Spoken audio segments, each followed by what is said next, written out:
3000 രൂപയ്ക്ക് മുകളിലുള്ള UPI ഇടപാടുകൾക്ക് merchant discount rate പുനഃസ്ഥാപിക്കുന്നത് കേന്ദ്ര സർക്കാരിന്റെ പരിഗണനയിൽ. ഓൺലൈൻ ഇടപാടുകൾ വർദ്ധിച്ചതിനൊത്ത് അടിസ്ഥാന സൗകര്യം ഒരുക്കേണ്ടി വരുന്ന UPI സേവനദാതാക്കൾക്കും ബാങ്കുകൾക്കും ഒരു കൈ സഹായം എന്നതാണ് പ്ലാൻ. ഇത് വ്യാപാരികളെ പ്രയാസത്തിലാക്കും.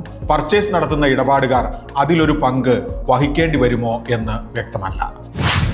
ഡൊണാൾഡ് ട്രംപുമായി വാക്കാൽ അടിപിടി നടത്തിയതിനൊടുവിൽ ഇലോൺ മസ്കിന് ചില്ലറ കുറ്റബോധം. സമൂഹ മാധ്യമങ്ങളിൽ നടത്തിയ ചില പരാമർശങ്ങൾ വല്ലാതെ കടന്നുപോയി, അതിൽ ഖേദം തോന്നുന്നു എന്നാണ് മസ്കിന്റെ പുതിയ പോസ്റ്റ്.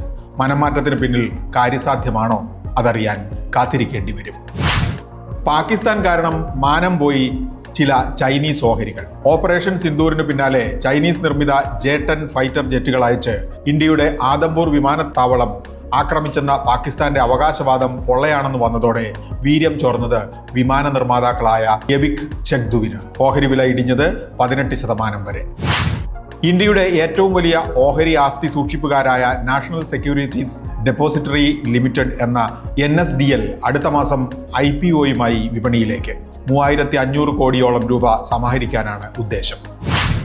മലയാള സിനിമ ഈ വർഷം ഉയിർത്തെഴുന്നേൽപ്പ് നടത്തുകയാണോ? 5 മാസത്തിനിടയിൽ റിലീസായത് 70-ൽ പരം ചിത്രങ്ങൾ. വിജയിച്ചവ കുറവാണെങ്കിലും കൂടുതൽ പേരെ തിയേറ്ററിൽ എത്തിക്കാൻ കഴിഞ്ഞു. മോഹൻലാൽ ചിത്രങ്ങൾക്ക് കളക്ഷൻ 500 കോടിയിലേറെ. ബിസിനസ് വാർത്തകൾ വിശദമായി അറിയാൻ ധനം online.com.